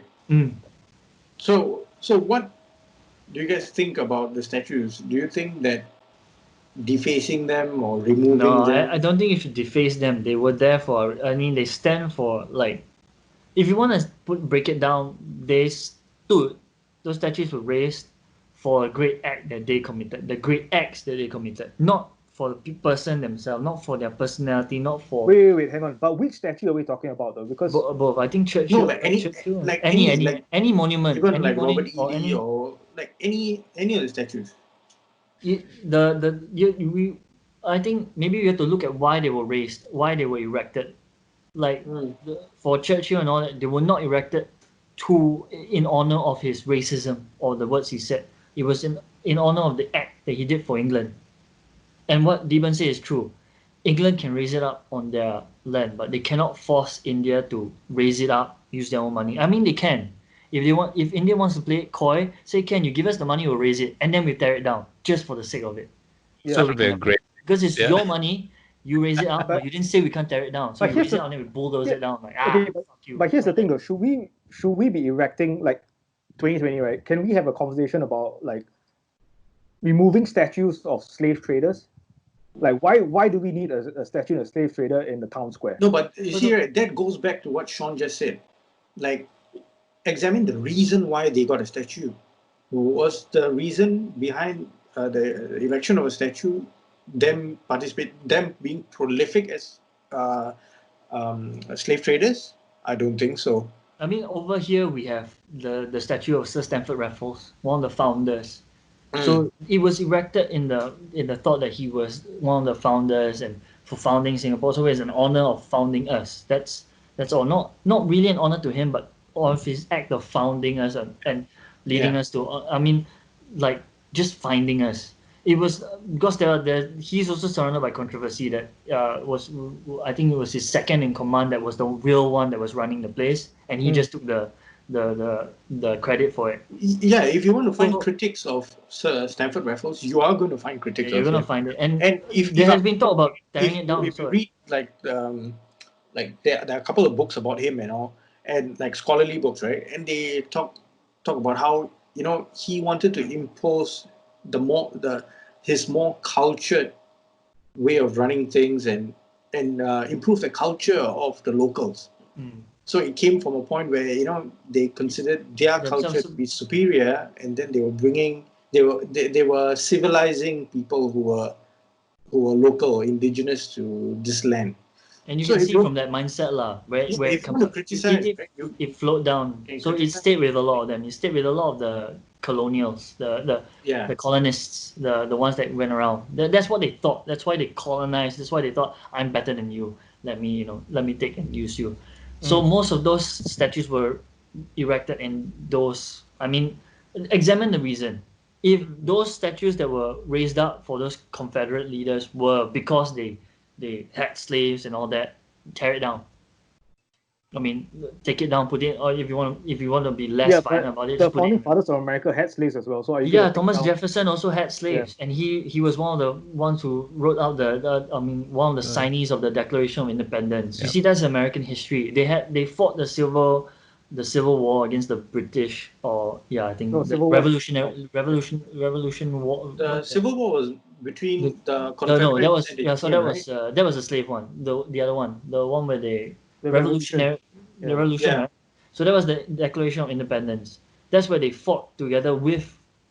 I think they had black guys. Yeah, they conspired together to kick out the British. So, but he owned slaves. Yeah. But yet at that point in time, it was a different time. If he didn't fight, they wouldn't be free of their British. The British people were like. So within the context of Confederate leaders, statues being taken down and all that controversy around it, I think it's important for us to understand that these Confederate statues are in cities in the South, and this is often within the context of the Confederacy sympathizers, I guess. This was the Civil War thing. This is the Confederate one's a little bit more touchy because they actually fought to keep the rights to own slaves and all that. Correct. And that's why those statues, because I don't know the reasons why they were erected. They were just erected in honor of their great battle prowess, I think. I'm not sure what they did. So this is actually pretty interesting because it also ties into also another controversy around Gone with the Wind being taken off of the thing, right? Fawlty Towers. Yeah, Fawlty Towers. Wait, what? So, Gone with the Wind, the movie, and by extension the book that it was based off of. So the thing is, growing up, Gone with the Wind was my favorite book. Right, I loved it. I could quote it verbatim. The thing was that it was sympathetic to the South and the Southern cause, and also there are disturbing sections so maybe a bit of context on the concern right now is that Gone with the Wind is being taken off of these streaming services because of depictions of black people, etc., right? But then the book, which the movie doesn't touch upon that much, actually has a more disturbing element of being sympathetic not just to the Southern cause, but also sympathetic to the Ku Klux Klan. The protagonist, Rhett Butler, who was played by Clark Gable in the movie, the character in the book actually, wears the KKK robes and justifies, killing black people. And the angle in the book was that after the Civil War and the South lost, the North states imposed, freedom upon the slaves, who then became lost people and therefore took to crime and were becoming, and this is the term that was being used, uppity. So, and as a justification for, and because of the fear of these people coming in, raping their women and all that stuff. And there are stories like in the book that talk about how, like, one black person just went to the house and raped this woman just because he could. And so the KKK became like, it was kind of like justified. And that's a very, very problematic part. So, and that's the thing, right? So in the wider context, it's that these Confederate leaders are being celebrated even though they lost in the Civil War. So there are sympathizers to the Confederate cause. Whether it was pro-slavery or anti-slavery is not even the issue anymore. It's about attacking the identity of who you are. So it's like, these are Confederate leaders from my hometown, and we grew up with this narrative that the South is awesome, but we lost with pride and stuff. And now these fuckers from the North and these progressives are going to try to take down our symbols. And that's, I think there is something to that. And I think one of the latest developments is that NASCAR has banned the use of the Confederate flag. Okay. And their races, right? And the X, right? It's the one with the X and the stars. Yes, yeah. But it's funny, we all associate the cross as wrong. But back then, I wonder what it meant to them. It was just easier. It's like two sticks together. Cool. Like, why would it fit in so well that, the flag is a cross, and you're like, oh, that's the wrong flag it's wrong. And you're like, shit, did they know they were going to lose? It's like, why? And then, the swastika, like, why? Why something so ominous? Like, the Nazis took it away from us. They just corrupted. They just switch it around, right? Just switch it around. And it's like, but did they know? God. I mean, did they know it'll fit so nicely? Like, in my mind, that's a symbol of evil. Why is it so? Why does it fit so nicely? Then Confederate flag, that cross with stars, and like, it's the wrong flag. But then you see it in the lumberjacks also, so you know where the cross comes from. But then again, who watches NASCAR? But to the point about Confederate flags, like, isn't the Confederate flag classified as a hate symbol now? Is it? Is it? Yeah, more or less, I think, yes. Okay. Yep. We might have to check with the Southern Poverty Law Center if it is classified as that. I don't think the South, the people in the South will classify as that. They always say it's their traditions, their it's their pride. What you said is their beliefs, pride and all that. And tearing down the thing was an attack on their pride, lah. I don't think they don't see what people are saying about their statues and their flags. They don't see it that way. They saw it the way you explain. But the way that the rest pride of America look at it is their so-called treasons, right? They're committing treason because they want to break away from the rest of the country to form their own state. Yeah. So, I mean, you can look at it as, why are you flying the Confederate flag when what do you want to break away from the rest of America, and form your own government? Like, what is this going on? So I think that's that element of interesting. Yeah, so it's a little complicated.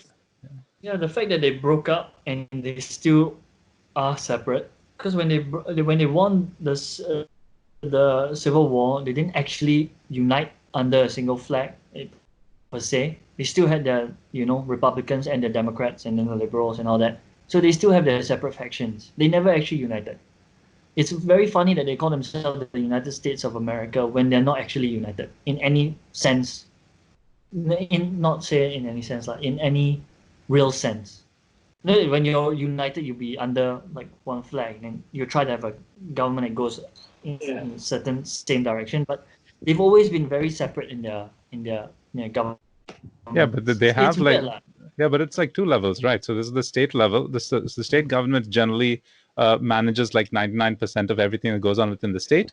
But then there's like a set of federal laws and federal governance that covers the larger like, security issues and all that stuff, right? So, I mean, we could say that these states are kind of autonomous, but are part of a larger whole, which is the United States of America. So maybe it's only for show. Yeah, but I mean, you think about it in another angle, right? Like, people who want the existing statues to still be there, isn't it their freedom? It's free, it's their free part of their own. If that is part of their own identity, then so be it, right? It's already there, and then you, as another person who does not like it, wants to tear it down. Yeah, I personally, I do not believe in tearing down statues, but I think context is also very, very important. Like, who is the one who wants them taken down? What is the reason for it? So, for example, if hypothetically, because of the Black Lives Matter movement, or because of the racism that Black people are facing in South Africa, if a bunch of Japanese high school students want to tear down Gandhi's statue somewhere in Tokyo, I'd be like, really, what's the point, right? So if you have a personal stake, yes, you can express your disagreement.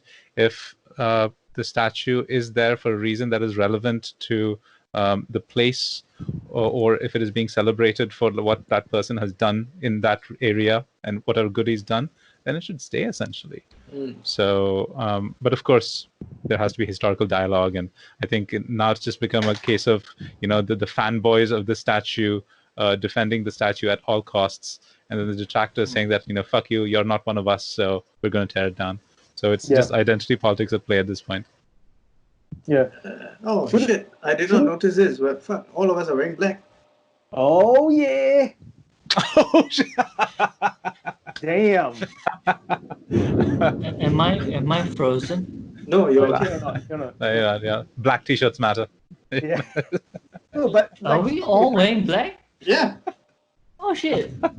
Hey, Black Lives Matter. You see, we show it. Practice democracy. Like, I mean, just have a referendum and then like put to a vote. Like everyone in the city. Do you want to keep the statue? Do you not want to keep the statue? Do you want to move it somewhere else? It's funny you brought up. They preach that that's what they're about. I don't know whether they preach that what they're about, but it hardly ever goes to that. They're doing this. They're doing what they're doing now, protesting it, and some of them say they protest non-violently, and then it's the police that initiate it. But there's always this hearsay when they protest this one, then there's always another one that comes out. Oh, there's violence here. Someone instigates it. It's weird and it's whack. What's going on over there? They're so big, and I think someone summed it up really nicely in a comic strip.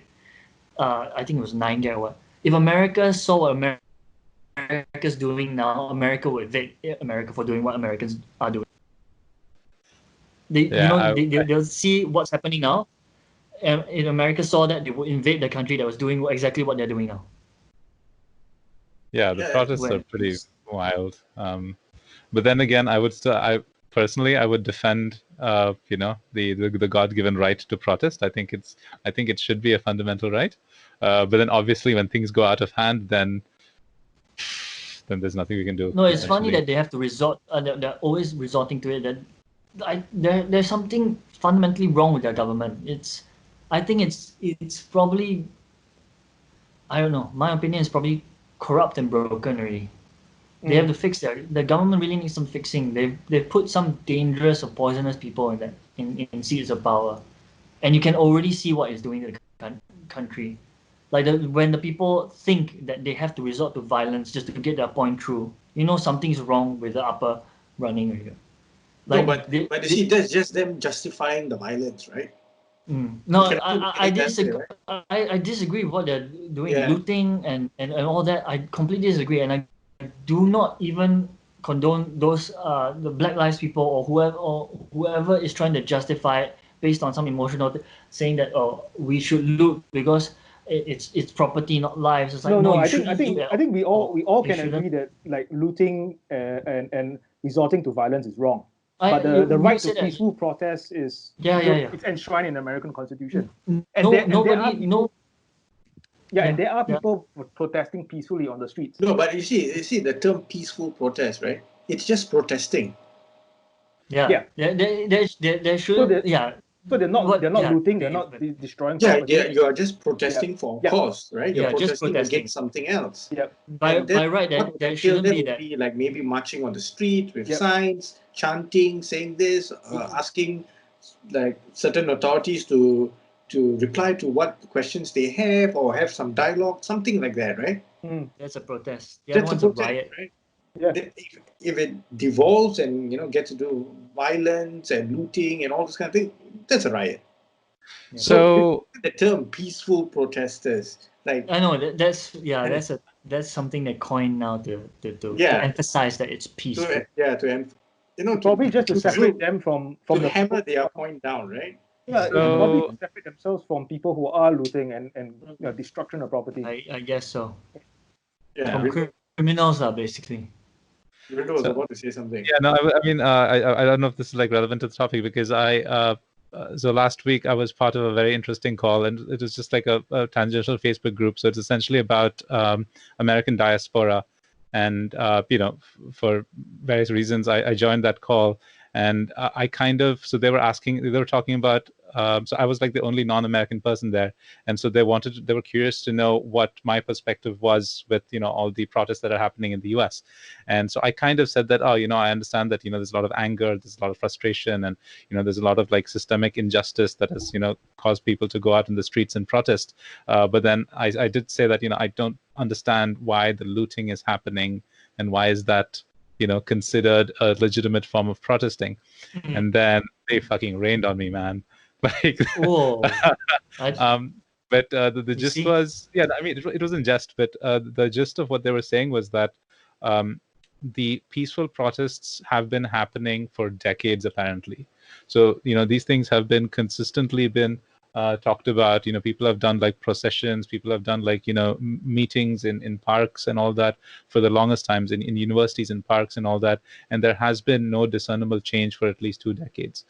And this became a boiling point, and so suddenly a lot of people felt that violence seems like the only way to get the authorities to listen. And if they keep doing it in university campuses, the police don't listen, the government doesn't listen. But when things like this happen and suddenly there was a bit of outrage in social media and people took to the streets, suddenly all the authorities were like, oh, we hear you, we're sorry, let's take down statues and all that shit. And so it kind of legitimized the need for more stronger expressions of protest. And they also mentioned something which I did not disagree with, which was that and also that a lot of these stores are symbols of capitalism, which has been propped up by systemic inequality. So looting is kind of our way of taking that back. And I was like, right. So when you go into Nikes and steal Air Jordans, is because you want to wear them? Yeah, and the lingerie and everything else. Yeah, sure. Well, to be fair, that was just one guy, but like a lot of the other people, like they mentioned these points about how this has been going on for a while, but there was no one listening, no one caring. And so this is the first time that people are actually like, standing up and listening, like the people in positions of authority. So that in a way kind of makes them feel that they need to keep this going. Were the list of callers mainly liberal arts graduates or students? Mostly students. So this is like the Indian American diaspora. Yeah. And most of them are young university students. Yeah. So impressionable and yeah. And woke and dope kids. I mean, wait. Yeah. It's me, right? I'm the one that froze, correct? Yeah, you are. Yeah. Shit, man, the Asian Wi-Fi also. Yeah, okay. They're on to me, man. They're on to me. Protest, right? The thing with the protest, like, this is just my opinion. Like, I find a huge problems with the protests. Because what are they actually protesting? Are they protesting racism? Are they protesting police brutality? Are they protesting capitalism? Are they protesting corruption? I mean, is it everything? Police brutality is at the forefront, of course. Yeah. But then it is also tied very much with the systemic inequality, towards or against black people. So I think those two are hand in hand for sure. But you see, most of the people, the leaders of the Black Lives Matter movement, right? They themselves can't agree with what is the agenda of Black Lives Matter. Yeah. That's one of the biggest problems I have with that movement. Let's not even get into who is funding them, and that's a whole other can of worms. That if you open that, and then it's a we'll be here for a very long time. Yeah, we'll be here for a very long time. Yeah, we're pushing 2 hours, so yeah. So the thing about like with the whole protests and riots and everything, people are there for different reasons. You've got white kids there, you've got black people of all different ages, and most of the time you'll find out that they are all protesting for different reasons. There are pockets of people who are supporting different causes, right? And they would have a separate hierarchy for the different causes. And who is going to be the figurehead? Who are they going to negotiate with? Who's going to negotiate? Or who's going to, what form of consensus are they going to come to? Well, Deepan, so I have a question here maybe. Do all protests need to have a figurehead? If there is a very pervasive social issue or injustice that needs to be addressed, do we really need one leader, or can it just be like a community initiative, from people just saying that, hey, we are against this as a concept, and we don't really need a spokesperson to channel how this protest must run? No, that could be the case. That could be the case, but I think that was the reason why you can't find a reason, because they don't have a figurehead. That's why they're attacking it from all angles. They're not coordinated. They don't have a solid focus. So you have different groups, right? Like you said, different groups fighting for different things, and then you have conflict within conflicts. And when that guy argued to say that violence was the only way they could get their points through, that was just I think we like to say a cop out.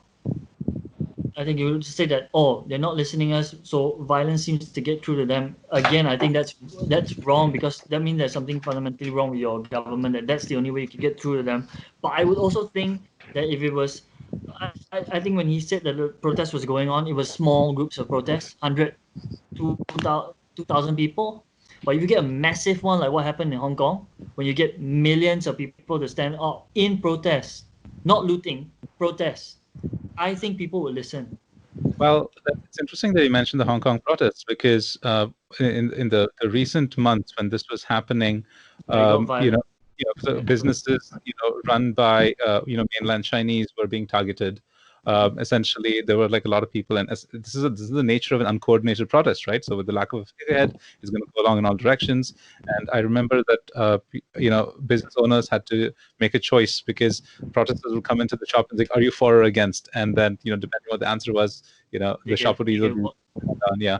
So I mean, these things do happen, and I mean that's also what we're seeing in the US, I guess. Yeah, coming back to the question that he posed, right?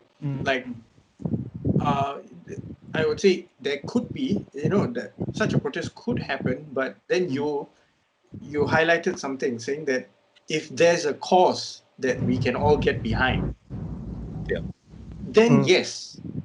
There doesn't seem to be one cause. Yeah, I can use the Hong Kong protest as an example, right? The protesters were there protesting the legislation that would allow China extradite without cause from Hong Kong to China to stand trial.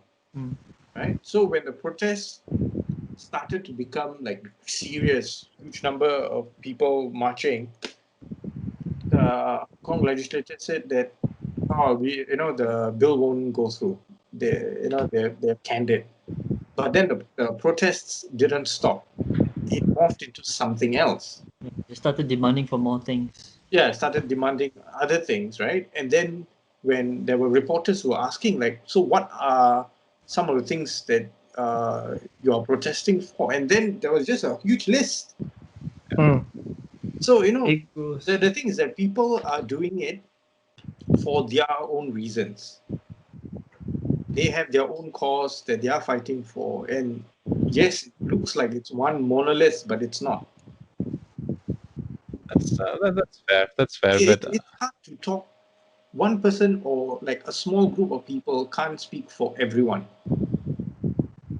That's why we try to have some form. That's why we try to have democracy wherever it's possible, right? And we try to do it via voting.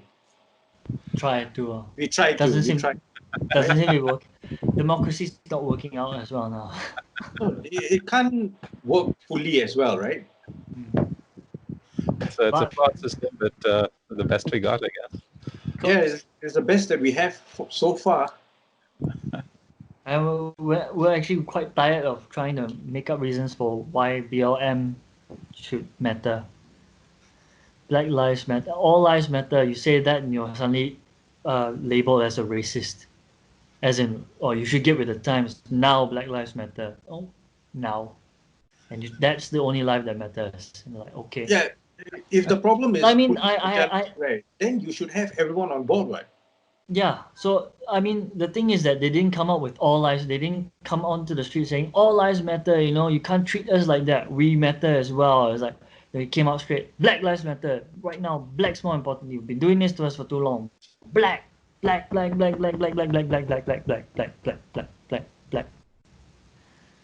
don't know. And then everyone's jumping on the bandwagon. I think it's because a lot of the prominent folks who espouse all lives matter are generally doing it with a very contrarian stance. I mean, it's not just but I think it's they're being openly contrarian just for the sake of it, rabble rousing just for the sake of it, and so that kind of gets a lot of people to think that they're not taking understanding the attention away from it. If you take away the politics, right?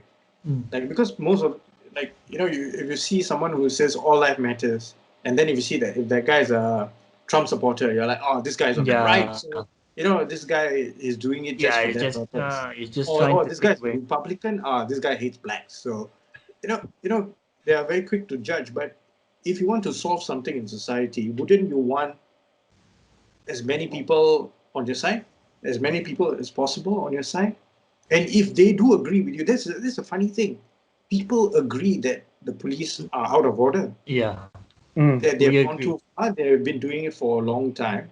And there should be measures to curtail this.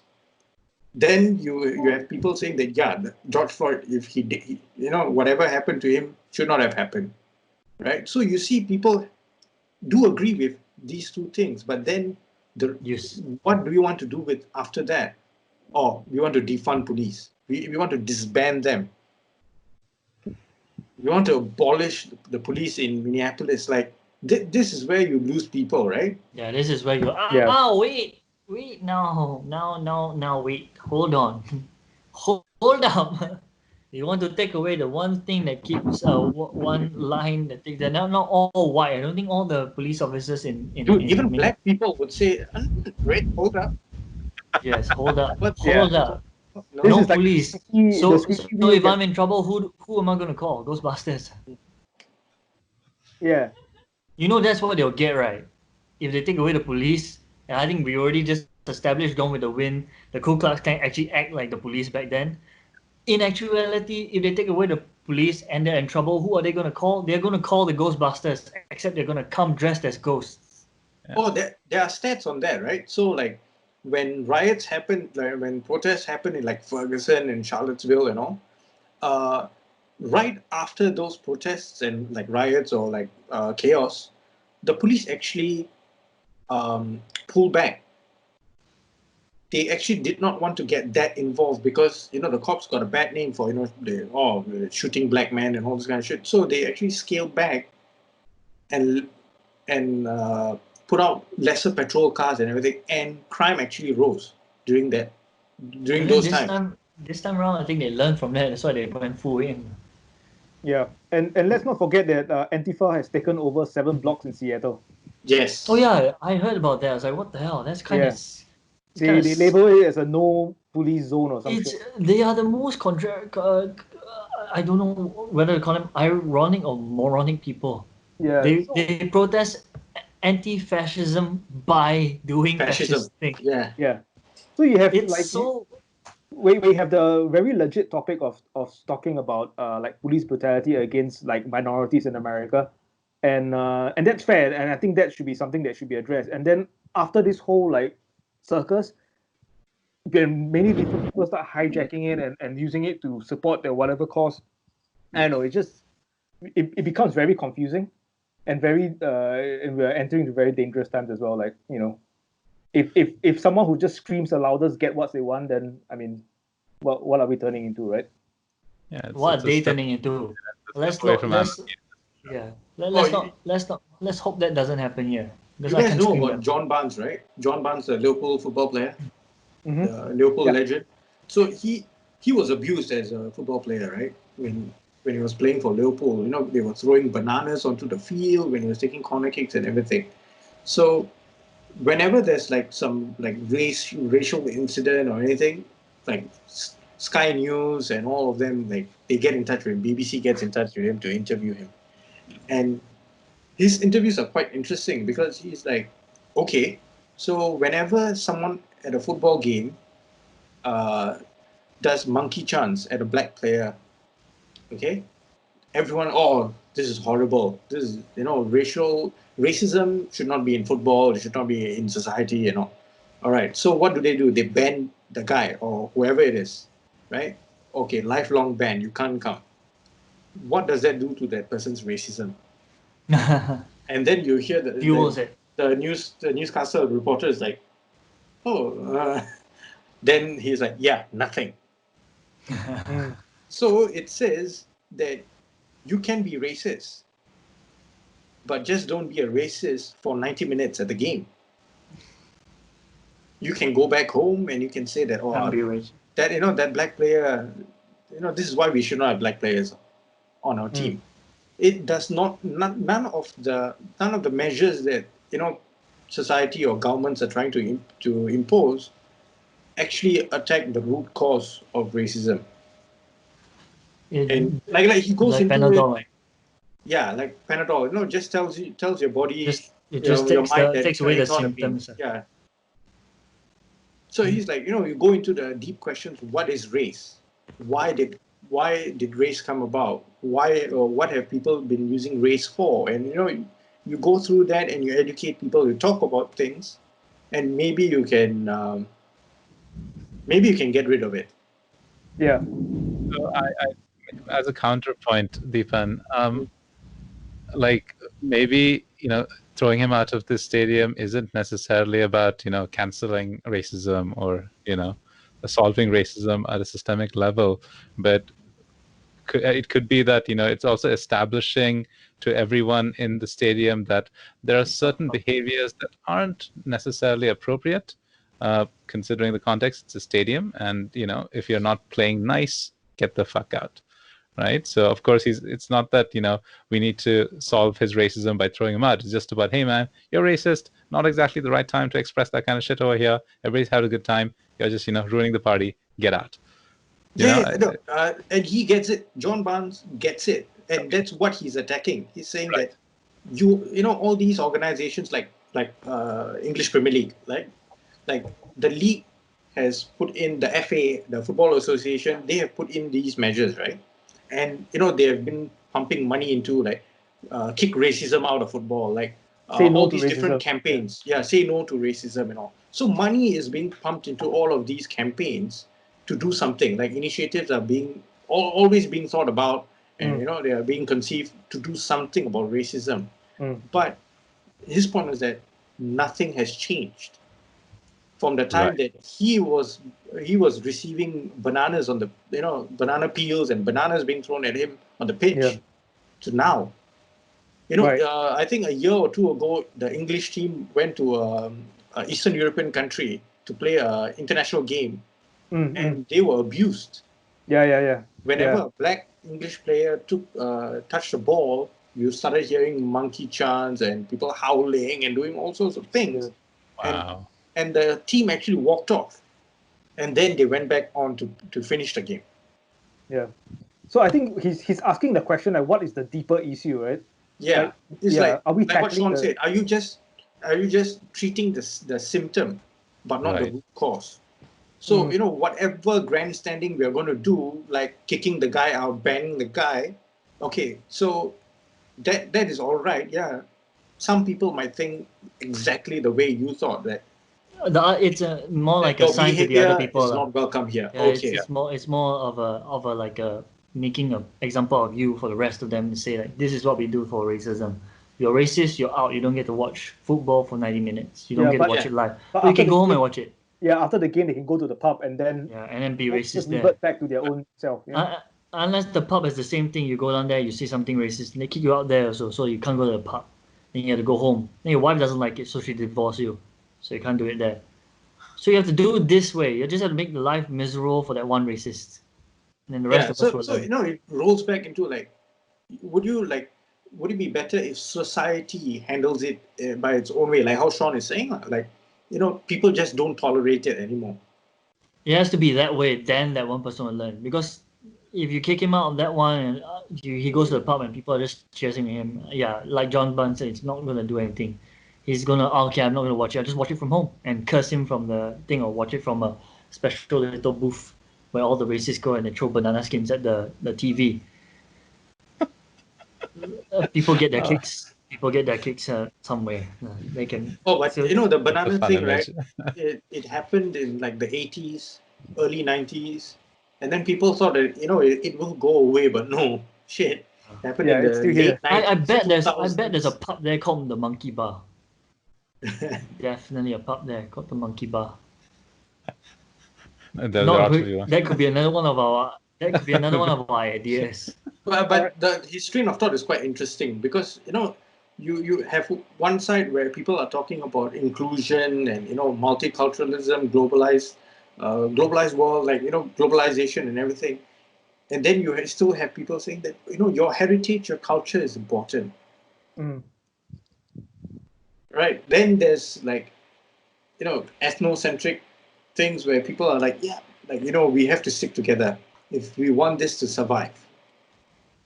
We need, I find it to be conflicting. At one point, it will start to conflict with, the message.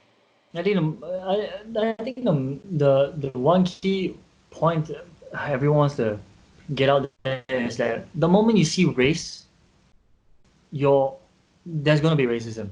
The moment when the concept is there, the moment when you look at somebody and you see him for the color, it's going to be there because there's going to be a bias, and everything he do or I do is going to be categorized under something.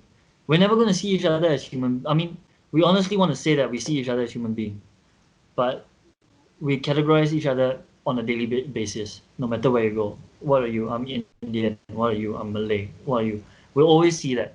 Yeah. So I think this it's not been solved for how long? It's been a problem since we existed. I mean, I don't know, when we couldn't talk. We were apes. We probably then we didn't see it. Probably then we just saw ourselves as maybe a different. We would have seen it. Or maybe still then, yeah. We probably saw ourselves as a different clan. Different clan, and we attacked each other on that. If there was no mirror, then I think maybe it was different. Yeah. But you give it a see, but we'll come and infer. I don't know. It's like, I think we'll always see it. We'll never move away from it until we can see each other as, just people. Yeah. This is very hard, lah. Okay, so I think it's 2 hours now. I think we should. I think let's hope that people have stayed thus far. Well, they can stay all the way to the part where you talked about. We'll cover that one later. There's one part where we had the. Yeah. Hey, Rindo, do you want to plug yourself? And also, you are dropping a new episode, part 3 of your series that you're doing. If you want to tell us a bit more about it. Yeah, sure. Okay, so I'm the host of the podcast Living It Up in Lion City, and I'm currently doing an ongoing series on understanding xenophobia in Singapore. So I've done 2 parts. The first part was about the history of immigration, which provides more context as to why we're seeing a lot of the xenophobic sentiment in Singapore today. Second episode is about understanding the nature of it and why, whether it should be called xenophobia in the first place or whether it's just discomfort and what are the reasons for it. The next part 3 is going to be more about how as foreigners, how do we navigate this now. The overarching theme of this podcast series was about understanding why these sentiments exist, and it was also about not putting a moral value judgment on xenophobia. A lot of the conversations around xenophobia, not just in Singapore but elsewhere, it's like, oh my gosh, this is happening. You guys are xenophobic. End of story. And there's no there's no discourse around it. So it's like there's no question around why or how is this happening and stuff like that, right? So it's like when somebody says, oh, you're being xenophobic, stop being xenophobic, and then that's the end of it. And so like how? I've been trying to understand why this happens and whether it is enough to talk about. So is it just discomfort and stuff like that. It's been a pretty difficult topic, to be honest. There's been a lot of reading that I've been doing. I've been talking to a lot of people about this, and hopefully I'll put out an episode in the next couple of weeks, but knowing myself, it'll probably take another month or 2. So Meanwhile, you can do this. You can do this with us. So if someone wants to check out your podcast, how do they find you? So you can find it on Apple Podcasts, Spotify, all the regular podcast platforms, also on YouTube, and give it a listen. It's got a website as well. Yeah, it's got a website. Link it. We'll be sure to link it and I'll post. Yeah. And you can post this up also. Having listened to both the episodes in the series, I would have to say that it's very well researched, and you can go to his website for the links for whatever research he has done. And it was interesting listening to the podcast, and he actually interviewed people, right? And he had the sound clips, and while one of them was being interviewed, you can hear Boney M in the background being played. Yes. Yeah. I was like, where is this interview being held? So this was like outside at Circular Road.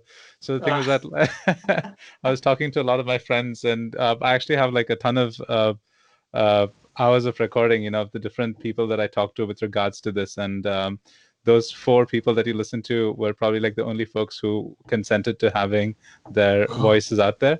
Yeah. So, and it's understandable. This is a fairly contentious topic, and so a lot of people weren't comfortable talking about this on the record. Yeah. So, but it was really interesting. Really interesting, and it's worth checking out. Yeah. So for us, thank you, Deepan. Yeah, thank you so much, man, for dropping by. It's always thanks for having me again. No, I really appreciate it, dude. But the next time you're online, the next time you're on this, I require you to have earpiece like that, no mics. Yeah. Okay. All right. Noted. You're making us all look like noobs now with your equipment. Yeah, and preferably sitting on the floor just like me, not like the 2 of them, but just like me. Just sit on the floor and be really, really fidgety. Or just wait, come on now. Hopefully the next time we will all be not doing it on Skype or Zoom, whatever. I'm looking forward to that. I'm really looking forward to that. Now it's already what? We are on the 14th of June already, so. I need my drink. Fingers crossed this happens in 2 weeks. Rindo, you can be topless lying on my bed. I'll clean it for you, don't worry. And it will be clean wrapped. So yum. The previous person, Josie will administer the waxing. Wax on. All right, on that note, thank you so much. Yeah. Okay, all right. Thanks, guys. All right, see you around. Bye-bye. Bye.